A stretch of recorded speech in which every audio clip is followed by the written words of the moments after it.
Welcome, friends of God, to MC Live, the monthly opportunity to gather for equipping and encouraging with the broader Ministers' Council family and our ecumenical friends. So delighted that we'll have our expanded community here this evening for our special hour together. I'm Reverend Jackie Belial. I live, love, and serve in Chicago and serve on the national leadership team of the Ministers' Council. We're gathered here tonight with a sense of reverence for each of you. We're in solidarity with each of you, whoever you are and wherever you are on your journey as a child of God, as a leader in service, as a work in progress. We welcome you and bless you to this important conversation on Dr. Martin Luther King Jr. and colonialism in Puerto Rico, living the lessons. We'll just invite you as you're arriving to put your name and location, setting of ministry, if you'd like, in the chat box. And we'll be sure to welcome you in more formal ways as conversation begins later in the hour. Tonight, we extend a grateful, warm welcome to Reverend Juan Angel Gutierrez Rodriguez and conversation on his book, Martin Luther King Jr., Resistance and Struggle from a Colonial Perspective. Reverend Rodriguez brings distinctive research and creates a fresh lens about the encounters of Dr. King and our Puerto Rican siblings in our common struggle for justice. I'll put our brother's full bio in the chat box in a moment, but I just want to say out loud here as host this evening that we're so grateful for your multidisciplinary path, brother.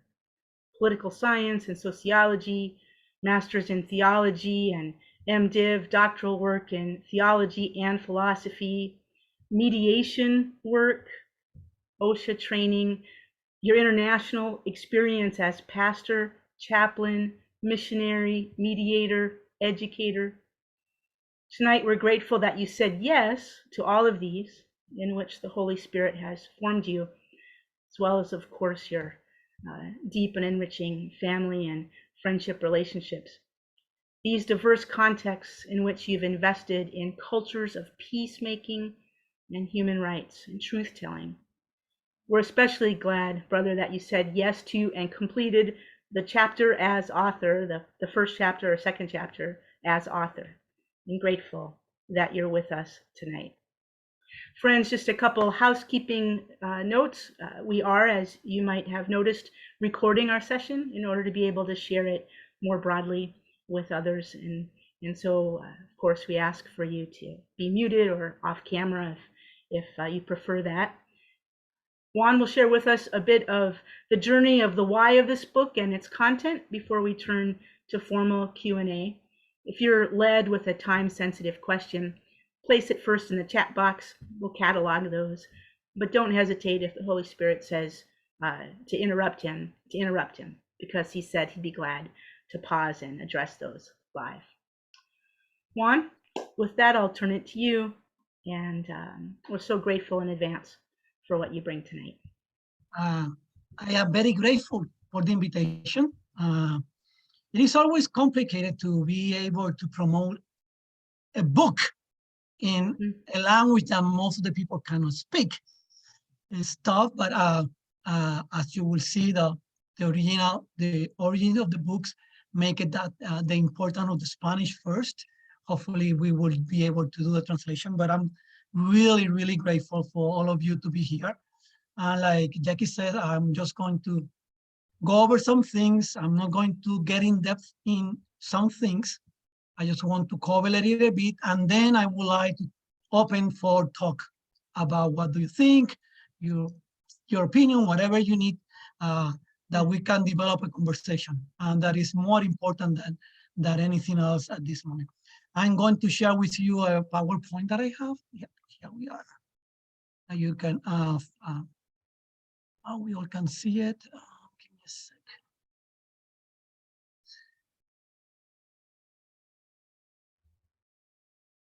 I hope that everybody can see it. Yeah, okay, perfect. And there's the promo of the activity, and I would like to do a presentation, the purpose of the presentation. And today, I have to say that it's a very special day for me, and actually for my mom that is here in the call, because 17 years ago, my dad passed away, a day like today. And it's very nice to be able to do this, because whatever I know about Martin Luther King, I learned it from him. And I'm going to be brief, but I'm going to share a story that is in the introduction of the book. I met Martin Luther King in April 5th, 1968. My dad was sitting in the table. We were eating breakfast, getting ready to go to school. And I do remember when my dad opened the newspaper, and my dad started crying. Well, the first time that I saw my dad cry, when I asked him what was going on, he told me that Dr. King has been assassinated. And that's when I got an introduction to Martin Luther King. And my dad, I do remember my dad talking about him. He was in his presentations in Puerto Rico. He saw him several times in the biennials and different places and in some way I have a spiritual connection between my dad and Martin Luther King that I have carried practically my whole life. And it's really nice to be able to do this today. Anyway, well, first I would like to provoke a dialogue about Martin Luther King Jr. among oppressed groups. I think it's something that it needs to be done a little bit more. And I think that's something that would be great to be able to do it more often than not. And the other thing that I want to do, and this is something that is very close to my heart, is I want to present the colonial situation of Puerto Rico, especially because the biennial is going to be in Puerto Rico in July. And I would like to put some information on you that, because I hope that when you go to Puerto Rico in the biennial, it is not a trip just to enjoy. It's something more than that. It should be more than that. And I would like to share some of that with you today, and we can talk about that later on. The purpose of the book. Well, I have several. I started this book really as a short reflections on my Facebook page of the Martin Luther King Mesa de Diálogo in Puerto Rico. A friend of mine told me, why you don't write a weekly reflection? And that's how everything started. And I did around 48 of them. But then my idea was to go beyond the idea of King as a social reformer. And you will see what I say a little bit later on. King is not a reformer. King is a revolutionary. And I think that's something that is important to rescue. The other thing is to deconstruct and decolonize King theology from an oppressive situation. One of the things about presenting King as a social reformer is that he becomes just part of the system. And I really wanted to go beyond that.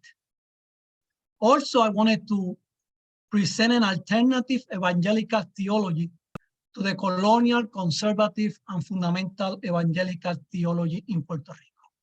A colonized theology is a theology that said that you don't engage in politics, you don't engage in social change. And I really, many people talk about Martin Luther King in Puerto Rico, but as a good colonized people, they have read a little bit or even studied them deeply.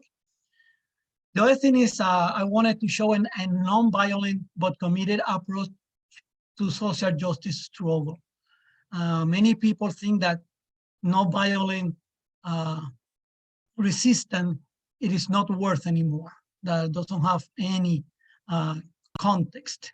Actually, while I was writing this short essays was what we call the 219 revolt in Puerto Rico, that they took out the governor from the governorship.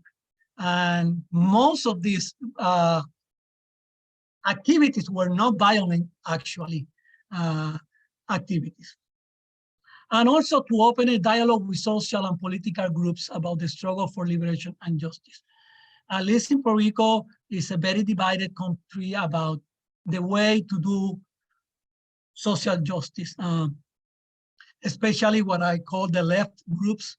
Always have dismissed Christianity because they always see it as a opium of the people. But part of the book wanted to show how church has been involved in all this social change and how non-violent also work in the process of liberation and justice. All that stuff, it was in my head when I was writing. I was trying to take a message to the people in that regard. Let me share a little bit of the content, and then we can. Okay, this is the content of the book. Like I said, it's a collection of short essays on Martin Luther King writings on Puerto Rico reality of oppression and its struggle for liberation in 2019 and 2020. There are 7 King papers, sermons, and articles. Letter from the Jail, Beyond Vietnam, Three Evils of Society, No Violence and Social Change, I Have a Dream, No Violence, The Only Way to Freedom, Christmas Sermon on Peace. What I did with those sermons was I took pieces of it. I went over the whole sermon. I did it in pieces. There are some who are 6 or 7 or 8 short essays, and I tried to apply whatever it was in that sermon or article to the reality of Puerto Rico. In addition, there are 6 other essays on various themes, all related to Martin Luther King. Martin Luther King, Separation and State, Martin Luther King, Religious and Freedom, Martin Luther King, Non-Violence, Martin Luther King, Resistance and Struggle, the Unknown King, that we will talk a little bit about that one, and Martin Luther King and Social Analysis. Everything is around Martin Luther King thoughts and practice and ministry, trying to apply from a Puerto Rican perspective. That are the 2 elements of that I wanted to start with. And if you have any question on this one, I will be happy to share, to answer any question. If not, we will go on. Martin Luther King was in Puerto Rico at least, I say 4 times, but it really was 3. He was in 1960 in the Puerto Rico airport to take a flight to Brazil for the World Council of Churches meeting in Brazil in that year. But he was in 1962 in the Inter-American University in San Germán, University of Puerto Rico in Mayagüez and Rio Piedras, in the Evangelical Seminary of Puerto Rico. He visited Pablo Casals, and he recorded a radio interview in WKQ radio. He had an extensive agenda in that trip. And I will say a little bit more about his trip to Puerto Rico in 62. In 1964, we know that he was in Puerto Rico for vacation and work in a book. What the information that I've been able to gather, hopefully when as soon as I am able to get to Atlanta and get some papers, it is possible that he stayed at the house of Roberto Clemente, our baseball hero. Clemente and King had a correspondence, and they met each other, and they had a relationship. In 1965, he had almost a week work in Puerto Rico, but on Thursday night, there was the riots in Watts, and he was leaving for Puerto Rico on Friday. That means that he was not able to stay for a long time. He just stayed almost 48 hours. He spoke at the World Convention of the Disciple of Christ Church It was recognized by the Puerto Rico legislature and recorded a TV program. And that's was more or less, and he got in Puerto Rico on Saturday morning and he left on Sunday afternoon. And he went directly to California to deal with the Watts riots. That's a little bit, I have a lot of information. He keep contact with some of the political leaders in Puerto Rico, but it's a relationship of Martin Luther King and Puerto Rico, beyond all the work that he did in New York to develop a multiracial and multicultural group in New York that included the Puerto Rican people. That's a little bit. What is important about his visit in Puerto Rico in 1962 at the seminary is that we understand that was the first place that Martin Luther King did a public critique of United States government intervention in Vietnam. In 1962, he did that intervention publicly in Puerto Rico. If you think about this, that was 5 years before New York. It was a year and a half before I Have a Dream speech. That means that he was very conscious about the worldwide politics at that time. And I think that's very, very special. Okay. Now, a little bit about Puerto Rican history that I would like to share. First, we have been a colony for 529 years. That means we have been colony of Spain for 405 years, and we have been a colony under the United States for 124 years. I think I want to have that clear. We are not part of the United States. We are not a state of the United States. We are a colony of the United States. And I think that's something that should be clear in that sense. In 1917, the US government imposed the Jones Act to Puerto Ricans. Two things happened on that Jones Act that changed the Puerto Rican life. First, the US imposed, and I'm going to use this word very strongly, imposed the US citizen to Puerto Rico. Puerto Rican did not ask for US citizenship.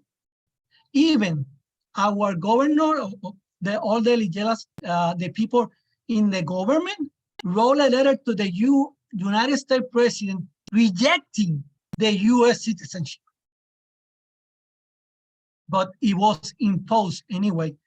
And 6 months later, they imposed the obligatory military service.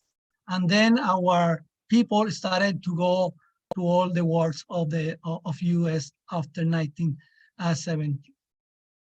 Second, the Act Jones imposed that all shipping from US to Puerto Rico and Puerto Rico to US being done in US flagship.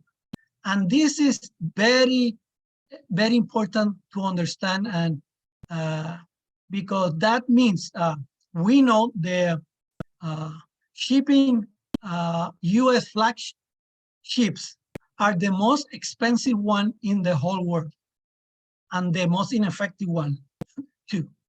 That means that for many years, Tylenol was done in Puerto Rico. All the Tylenol of all the world was done in Puerto Rico. We couldn't buy it in Puerto Rico. They needed to send it first to the United States, then send it back. That means that we have to pay the fleet from Puerto Rico to US, from US to Puerto Rico, something that I cost maybe 17 cents in Puerto Rico to be done. We ended paying $3.50 or $4. That's what this act is doing to Puerto Rico. Many economics experts in Puerto Rico said that our cost of life is 10 to 15% more expensive because of this law. That means that, and I'm going to say this just to start. If the American Baptist churches want to do something about Puerto Rico, this is the first thing that you need to do. You need to fight to turn down this law. Okay, I'm going to say it like that. If you want to do something, this is the first thing that you need to do, because this makes our life extremely expensive. And there's still some other stuff that I want to say a little bit on. But if you want to start, this is the first thing to do. A little bit more. There's something, it's called the 600 Act.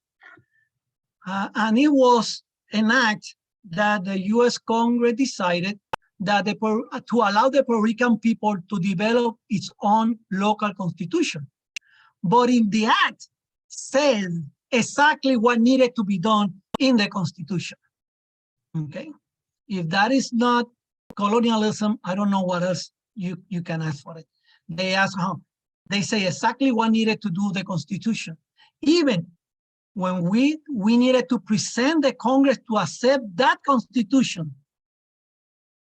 then to send it back to the Puerto Rican people. That means that our constitution, as good as it may be, is still a colonized constitution. We had even it was a section of the original constitution that the US Congress decided not to allow it in our constitution. And that when you talk about democracy in Puerto Rico, you need to understand that our democracy has been under completely control of the US Congress at all. Okay. In addition of that, the three branches of the US government has affirmed that Puerto Rico is an unincorporated territory of the USA colony.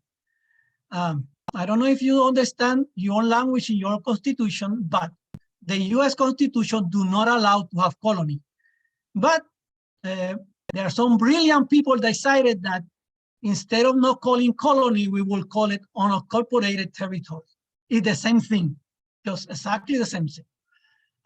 The executive branch in the report by Puerto Rico Task Force on Puerto Rico Statute 2011, the legislative branch in Public Law 114, 187, Ley Promesa, and the judiciary branch, United States versus Valle Madero. These three branches have said clearly that the Puerto Rico is the colony of the United States. Even in one of them said that for the United States could sell Puerto Rico if they decided to do that. That is the way that is done. Okay. Okay. Going to do a couple more things and let's change a little bit. Puerto Rico economic crisis. Many people in the United States have discovered that have been talking about blaming Maria for the economic crisis in Puerto Rico. That is not true. The economic crisis in Puerto Rico started in the mid-60s, and it really became in full force in 1992 with the governorship of Pedro Rosselló, when he imposed neoliberal administrative, economic, and fiscal policies. Maria what did was to show how bad Puerto Rico was already. Maria really, yes, I have to say that, well, the situation got worse, but it just make it worse. It was going to take 10 years. It just took a hurricane to show how bad things have been in Puerto Rico. And I just wanted to make sure that we understand that, because this mentality of this idea that the hurricane and the earthquakes are to blame for some of this situation. They are not, okay? They are not. They are, yes, they have caused a lot of pain, a lot of losses, but the economic crisis, it was long before Maria and earthquakes and all this kind of stuff that happened in Puerto Rico in the last 5 or 6 years. And I think that's important to understand. The other two things about economic that I want to stress. First, I already talked about the Jones Act, the idea that we have to ship everything in US flagship that make that very expensive. But also we have a situation with the free trade agreement. The United States government has free trade agreement with many other countries around the world, especially in Central America or Latin America. Those free trade agreements do not put Puerto Rico as part of the United States. What that means, in Puerto Rico, I can buy a yuca or a batata cheaper from Nicaragua than the one that are produced in Puerto Rico. Why? Because the free trade agreement allows many of these products to come in Puerto Rico with no taxes, nothing, but the people in Puerto Rico have to pay the taxes, have to pay all that stuff to be able to sell their products. That means that in Puerto Rico, you find that most of the food that you can buy cheap come from Bolivia, Nicaragua, Costa Rica, Dominican Republic, any place. And if you're trying to buy a homegrown product, you're going to find that it's more expensive because it costs a lot more. That means that if you put that with the Act Jones, you know how difficult it is. But also, it's something that is called the Interstate Commerce Act. What that means? That means that no state can put any conditions to product from another state or for the free trade agreements issue. What does mean? We had a really good, for many years, we have a rice. We were growing rice. But when all free trade agreements started, the competition was not fair. The Puerto Rican Congress decided to tax those rice who were coming from outside. And the Supreme Court of the United States said, no, you cannot do that because you are violating the Interstate Commerce Act. That means that the Puerto Rican people do not have any way to protect their own product from competition. That means that if you put, I just wanted you to think, if you put these three things together, you can understand how difficult is the life in Puerto Rico only in the economic area. Everything is more expensive. Everything is more difficult to find. It's more difficult to develop our own products because there are no fair competition and all that kind of stuff. That's a reality that we have in Puerto Rico. And that's what this is not a crisis from Maria. This is long, way before Maria, and that these three elements came down. Actually, I just read a news a couple of days ago that when the gas crisis came the last 2 months ago, the Puerto Rican government asked the U.S. government to suspend the Jones Act to allow a ship with oil to enter in Puerto Rico. It took the U.S. government a week to allow that ship to come in because it was not in U.S. flag. It was only for several hours. And then I read a news that the Congress is going to tie up more the Jones Act, that not happen again. That means that this is what a colonial reality is. And that you wanted to make sure that when you go to Puerto Rico, you are going to see very expensive. You're going to see many products that are not from Puerto Rico, and you're going to find that Puerto Rico products are very expensive. This is the reason why that's going to happen. And I just want to make sure that that is the colonial relationship that is going to make many of your trips more expensive than anyone else. Actually, airlines also work with this.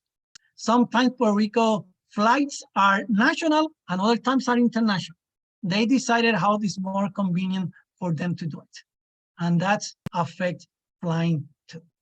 Okay, I'm going to stop for a sec to see if there's any question about all this huge information that I just gave before we go a little bit about the book and some of the essays that I just wrote.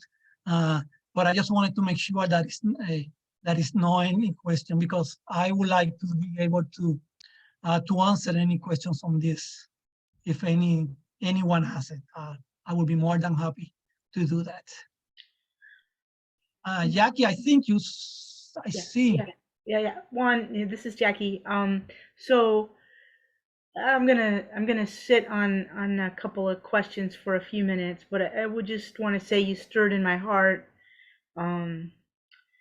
Just the substantial significance of our learning and understanding history, our own and one another's, right? In order to create any possibility of a competency in understanding and empathy and obviously discernment about engagement, solidarity. And so I had a vague sense of some of these historical dynamics, but the cumulative effect economically in particular, I feel like I ought to know that. I'm your committed friend. I didn't know that, right? So thank you for stirring that. And the other thing that I should say, additional, I don't know if you know that the contraceptive pill were tested first in Puerto Rico. It was tested in public waters in an area of Puerto Rico that people didn't know, the women didn't know that that pill was in the water. Second, the orange agent who was used in Vietnam, it was tested in the forest that you may go to see when you go in Puerto Rico, in the Yunque. It was tested there before it was done in Vietnam. We have been a guinea pig for many of these companies for many years. And that's one of the reasons that you're going to find that many people in Puerto Rico do not want to be vaccinated, because they don't trust these people, because we always are being used as guinea pig. And they're right to feel care and concern about that. And that's is a challenge. It's a challenge for us. And I can talk about political repression, a lot of things. I could talk about it, but I just wanted to talk about the economy a little bit, just because sometimes it's easier to understand the issues. But it's a lot of other issues, political and socially, that affect the colonial relationship with U.S. Something else? Okay, let's keep going and we will have more time to talk. One of the essays that I did is called Recovering the Invisibilized King. I always have an issue because there are things that King said, and he was very strong about it, that never have been or usually is kept underground. And this is the three that I have found that I think are more important. He was an anti-capitalist. I'm not going to say that he was a socialist or a communist. For sure, he was a democratic socialist, that's for sure. And there are letters that he wrote, there are places that he said. He was very clear that the issue of racial situation in the United States was also a class struggle. And also King was very adamant, especially the last few years of his life, to reform the system. At the end of his life, he said, the system cannot be reformed anymore. And just let me give you some example of that. Let me move this. Okay. And these are three Martin Luther King quotes. There are few things more sinful than economic injustice. something is wrong with capitalism as is now stand in the United States. We are not interested in being integrated into this value structure. Rather, a radical redistribution of power must take place. And that view started.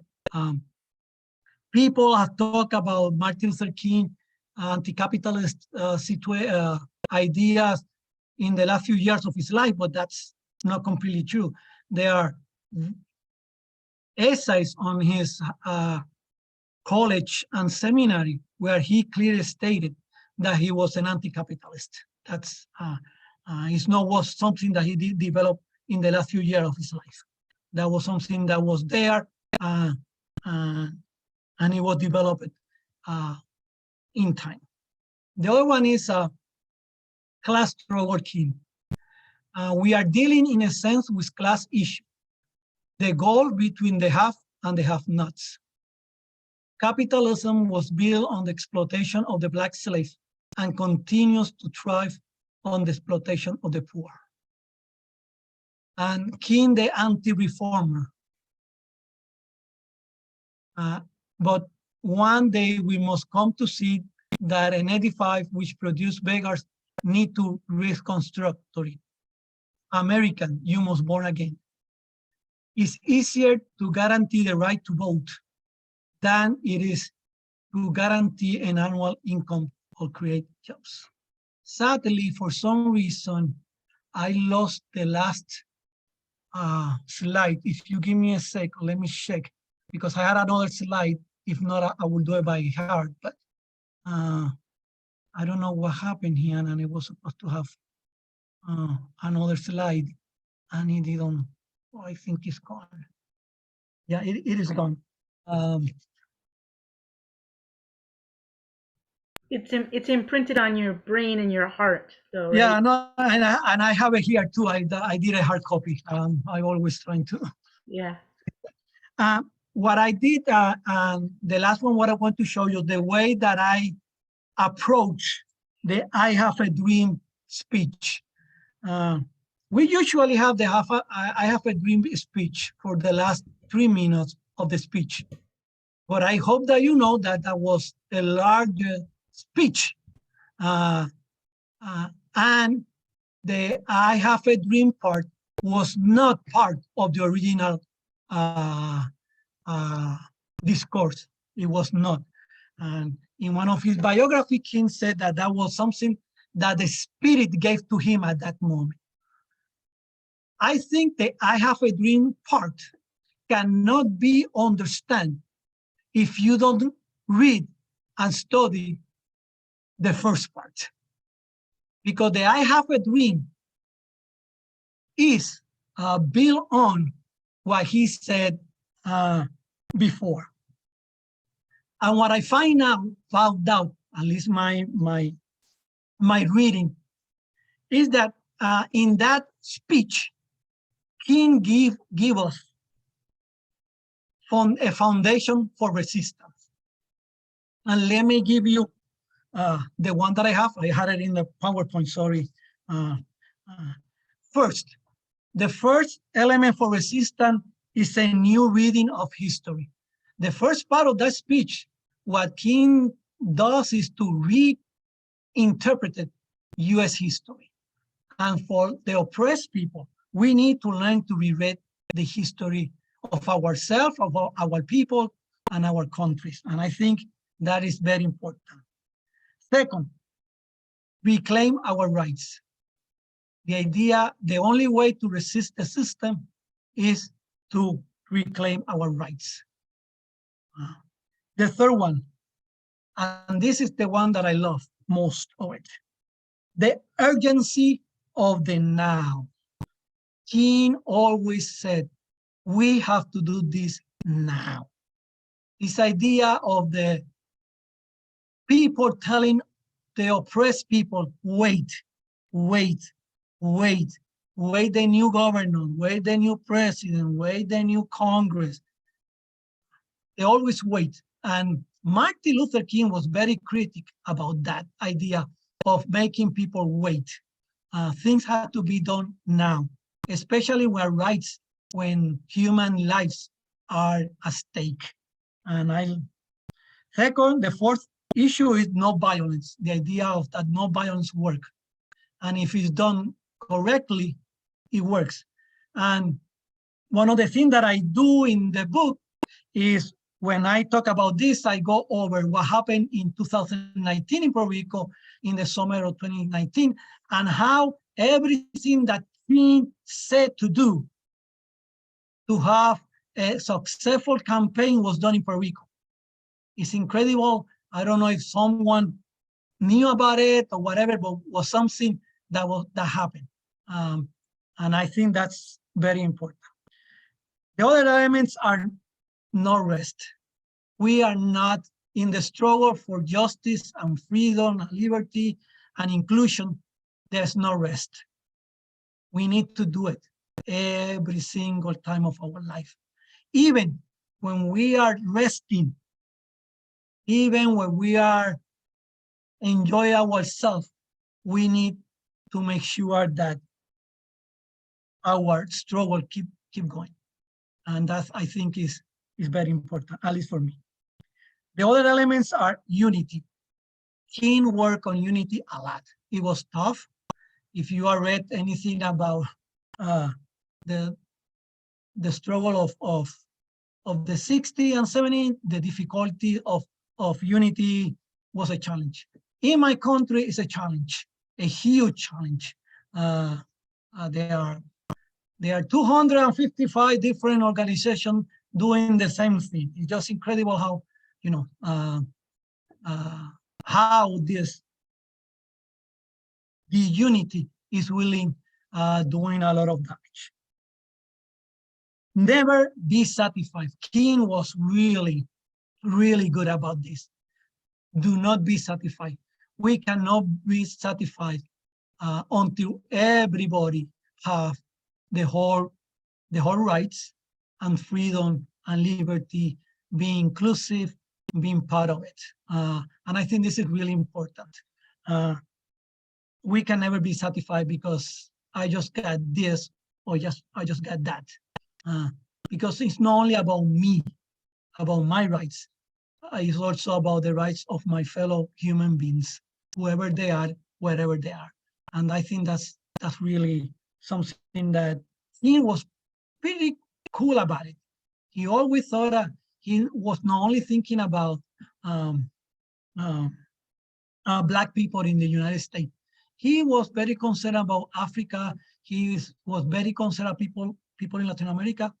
I just sent a couple of weeks ago a paper that was asked, and I did a paper on Martin Luther King and Latin America, and it's incredible how many things he said in favor for Latin America.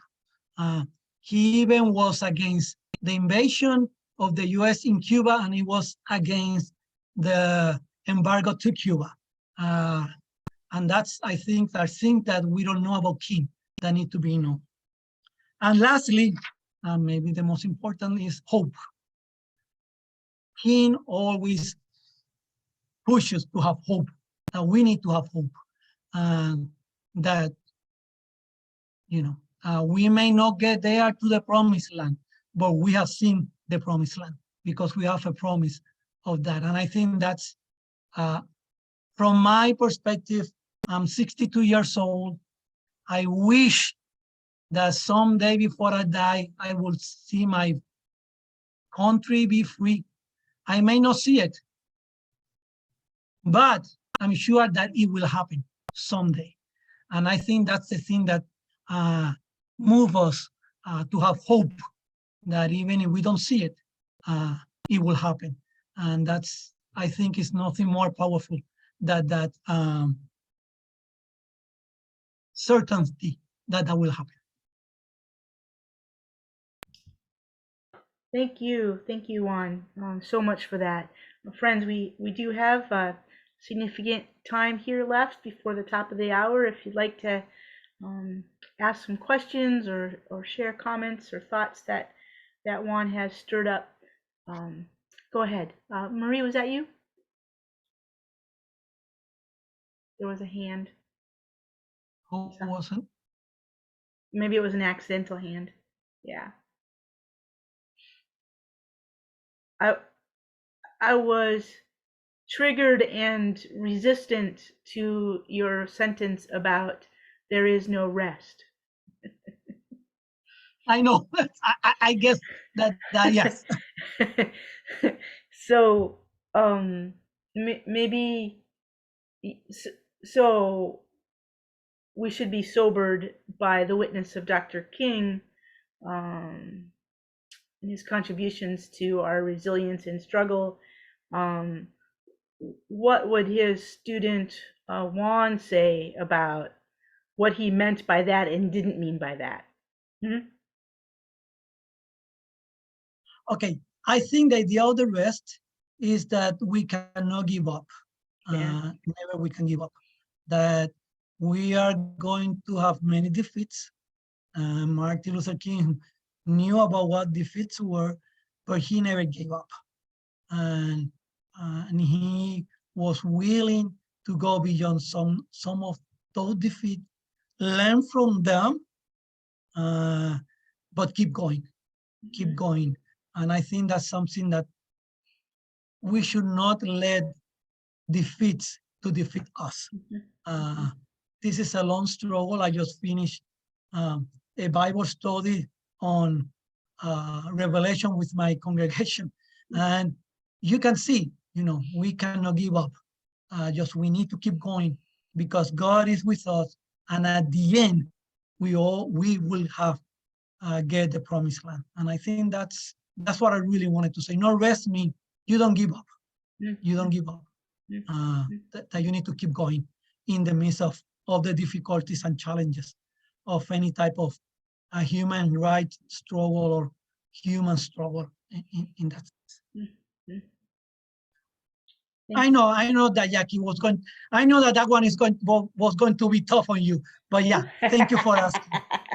Well, it's a conversation among beloved community, what that means and does it mean. And I have to acknowledge not only my own individual long journeys about rest, but also the social location distinction, right?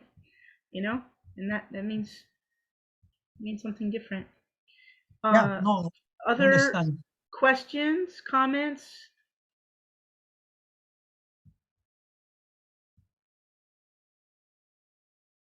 Okay, but just let me say a couple of things more, just that you get more info. One of the things. There's Marie. Okay. And it's and I think it's important for you to know that there are several issues that you're going to face when you go to Puerto Rico in July, and I think this is very important. In Puerto Rico, there are two laws, the Law 20 and Law 22, that for the last 5 years has allowed rich people to buy real estate with no income tax. If they reside in Puerto Rico, they will not have to pay local taxes of anything. And if they do a little bit of an office with 5 people, they will get free water and free electricity. And we have been invaded with those type of people, millionaires who are come and they say that they live in Puerto Rico. They do many of their business who are by internet. They do millions of dollars. They live in Puerto Rico. They get all their money, but they don't give anything to Puerto Rico. Actually, one of the issues that you're going to find is they are buying the beaches. Our Constitution, the Puerto Rican Constitution, do not allow private ownership of the beach, even what they call the coastal line. But there are hotels who are building in the coastal line, and they close the beach, and they only can use it by the guests. And people are buying and building huge houses, and they put walls that people cannot use that part of the beach. That is happening, and you are going to find that when you go back because that's happening right now, and all that stuff is compounded what already I saying. And the summer that you're going to be here, and I say this sincerely, it's going to be very interesting because you are going to see a lot of political movement, because there are a lot of things happening that is against the Puerto Rican people, and people are tired of it. And that's part of what you're going to find out, hopefully. That's all those little things. And I just want you to get to know an idea that this is not something, there is not one thing. There are many things happening at the same time. And that's make people angry, upset, and that's a place for violence in different ways. Violence against women, violence against crime, all that kind of stuff. Another example, I just wanted you to make sure. Puerto Rico have an issue with drug trafficking. And most people tell me, well, that's Puerto Rican problem. It's not a Puerto Rican problem, because we do not control the coast. Who control the coast is the Coast Guard. That's US. That means that the drug trafficking is not a Puerto Rican problem. It's the US government problem. But we get blamed for it. No, it's the US problem. And that's part of some of the issues that we are dealing with. Thank you for sharing those truths, brother. I'm sitting on my very last question. I don't want to cut anybody else off. Hi, this is Marie Anwuberiri. Thank you, Ministers Council, for hosting. Dr. Gutierrez, thank you for your passionate sharing. I serve with the American Baptist Home Mission Societies and Intercultural Ministries, and so learning as much as I can about the realities of our brothers and sisters in Puerto Rico. I was there in October to celebrate Reverend Abigail's ordination. Looking forward to being there in June. And so just thank you for all the sharing. I guess two immediate thoughts that came to mind. One, if I'm restating this correctly, impassioned plea to the American Baptist denomination, if we want to do anything to help to overturn the Jones Act, is there any current advocacy activity around that?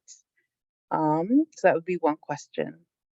And then the second question, again, is as we as a family, denominational family, prepare to come to Puerto Rico in June, is there this kind of dialogue with the planning, folks who are part of planning, to give us constructive opportunities to learn and be exposed to what would be helpful for us on the mainland to learn and be exposed to?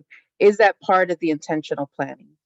I know ABCUSA works with the region office, but I'm also wondering other ways that we can be intentional. Two things. Yes, their group putting pressure on it. And this is, the Jones Act is very complicated because most of the labor movement in the United States support the Jones Act because that is support for the workers in the United States. That is an issue. But yes, it's a group, the Lawyers Guild in Puerto Rico have a group, and the Martin Luther King Mesa de Diálogo is part of that group, and letters have been sent and all that kind of stuff. Yes, it is. And I think that we can get together and plan and do something about it. But yeah, there are several groups, even it's groups in the United States who are for the finish of the Jones Act, and we can get that together. The second one, and I'm going to be very honest, Mary. I don't know who you are talking to, Puerto Rico. Puerto Rico is a very divided society. And there are groups who are not going to want you to see what I just showed you. And I'm going to be very honest with you. Okay? I'm telling you someone who is returning to Puerto Rico in the next couple of weeks. Okay? Now, the question is, what do you want to do and what do you want to see? Okay, because, depend of what do you ask, okay? You need to have talks with other groups. And I have many groups. I have a lot of contacts to other groups who are different of the main course groups who do other stuff, okay? You need to talk to the left groups, to the independentista groups, to the socialist groups. You need to do it because they are part of the Puerto Rican society. And many of these groups are the ones who are the head of all these groups, movement, protests. And if you really want to do that, you need to be very sure that you get that groups too on the discussion. I am not part of any plan committee. I'm to say that, but I'm trying to be very sincere with what I know about my own people.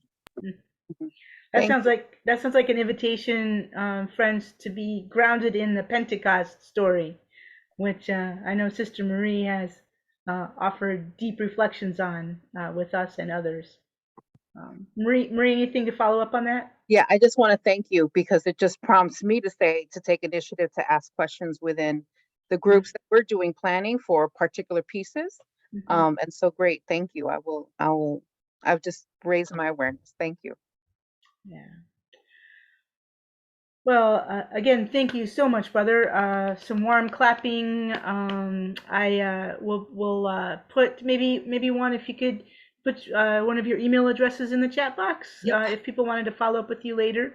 We do pride ourselves on closing darn near the top of the hour, and so what I'd like to do, just simply in lieu of any kind of lengthy announcements, is pull up our website, ministerscouncil.com, and share that, friends, with you, and use that to hop along here with a reminder of some upcoming things. We do this every third Thursday. The topics vary, of course, quite a bit because we're a diverse and multidisciplinary family. And so check back in here on February 16th. I do believe it's possible our sister Lynn on the national team will be helping us to unpack opportunities for clergy support through covenant groups and chapter events during that session on Thursday. If you're not subscribed to our newsletter or a part of our Facebook group, please do one of those things. Delighted to share that Juan will be kind of anchor keynote speaker during our time together as a ministers' council on the morning of June 22nd. At the beginning of the biennial, or the day before here, I guess. And so we'll be shaping together a conversation about solidarity and collegiality and what that really means in this day and time. So thank you in advance for enriching us in that way. That morning will include worship and table conversation and some anchoring reflections from Juan.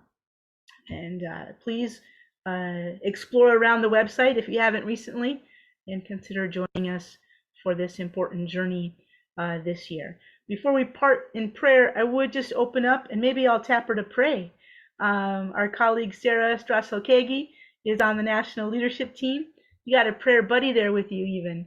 Yeah. We need prayer. Yeah. Maybe just introduce your work this coming year, new to our leadership team, and say yes to my invitation to pray. I'd be happy to. Yes, so I'm serving as the coordinator for chapter representatives. And so if you are a chapter representative, you should have gotten an email from me today. If you didn't, let's get in touch. I'm just really looking forward to supporting our ministers' council leaders and finding the best ways to connect folks who aren't connected and reconnect folks and newly connect others. And I'm excited. We have a really wonderful leadership team to work with, and of course our ministers' council, everyone. It's a privilege to serve in this capacity. So let us hear these words of benediction. Gracious God, we have learned so much tonight. We pray that we would have ears to hear it that we would have feet that would march us in the direction to pursue your justice for all of our siblings in Christ across the globe, and especially in Puerto Rico. We pray for our time soon on the island together, and that we might know the best ways to follow you and to bring about your reign of peace and justice for all. We ask your blessings as we depart from this gathering tonight and go out into the world to minister to all peoples. In your name we pray. Amen. Amen. Thank you. Thank you Thank for you. being here. Thank you. Very good. God bless you, everyone.